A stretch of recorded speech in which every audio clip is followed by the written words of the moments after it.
Welcome to Chandini Neha channel. ఈరోజు మా అక్క పుదీనా కొత్తిమీర రైస్ చేయబోతున్నారండి. వాళ్ళ అత్తయ్య గారు నేర్పించారంట, అది చూపిపోతుంది. ప్రాసెస్ చూసేద్దాం. చెప్పక్క. ఘీ వేసుకుంటుందండి 5 టేబుల్ స్పూను.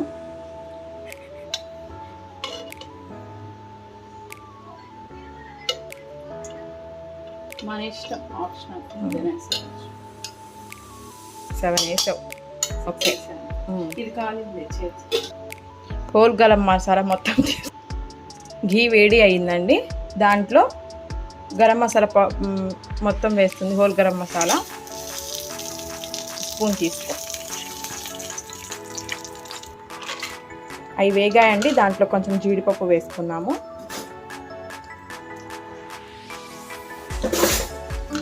బాగా ఫ్రై చేసుకోవాలండి. జీడిపప్పు కొంచెం బ్రౌనిష్గా రావాలి.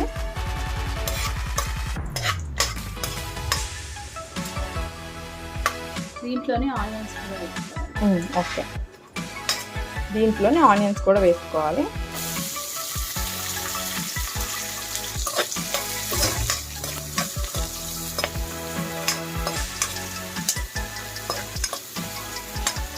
– 70% కుక్ అయిపోవాలండి ఈ ఆనియన్స్. బాగా ఘీలో మంచిగా రోస్ట్ చేసుకోవాలి. ఇప్పుడు దీంట్లో కొంచెం మన టేస్ట్ తగ్గట్టు సాల్ట్ వేసుకోవాలండి. ఎందుకంటే మనం రైస్ ఉడికేటప్పుడే కొంచెం సాల్ట్ వేసాం, సో కొంచెం వేస్తే సరిపోతుంది. ఓకే, ఒక 1/2 టీ స్పూన్ సాల్ట్ వేసుకున్నాము. దీంట్లోనే అల్లం చిన్నులపాయ పేస్ట్,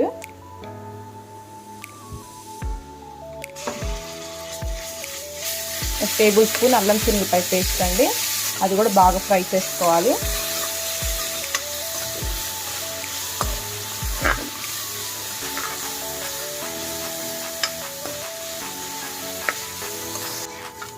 అది ఫ్రై అవుతున్నాయండి. ఇప్పుడు దీంట్లోకి పుదీనా, కొత్తిమీర, కొంచెం పచ్చిమిర్చి, అంటే స్పైసీ, మనం ఎంత స్పైసీ పుదీనా, కొత్తిమీర, పచ్చిమిర్చి 3 కలిపి పేస్ట్ చేసుకున్నామండి. ఇప్పుడు ఆ పేస్ట్ని దీంట్లో వేసేయాలన్నమాట.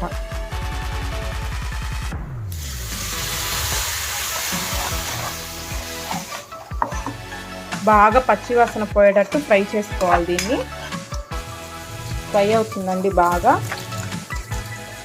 కొంచెం వాటర్ వేసుకొని మనం మిక్సీ చేసుకుంటాం కదా, అది బాగా పేస్ట్ అవుతుంది కదా, దానికి ఇట్లా ఫ్రై చేసుకోవాలి. మంచిగా కుక్ అవుతుందండి. ఇలా మంచిగా చూసారా, ఇందాక కొంచెం వాటర్ కనిపించింది కదా, ఇప్పుడు అది కూడా ఉండదండి. మొత్తం మంచిగా దగ్గరికి ఒక పేస్ట్ లాగా అయిపోతుంది. ఇప్పుడు దీంట్లో ప్రాసెస్ ఏంటో చూద్దాం. ఏం చేయబోతున్నాం?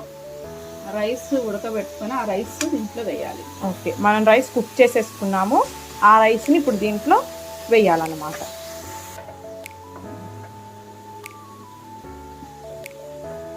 రైస్ కుక్ చేసి పెట్టుకున్నామండి.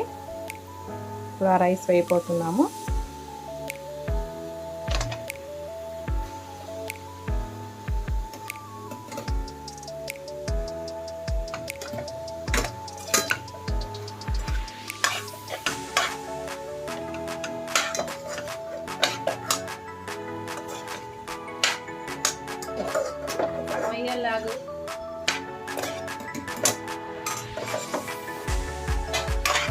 మొత్తం ఇలా కలిపేసుకోవాలి నీట్గా.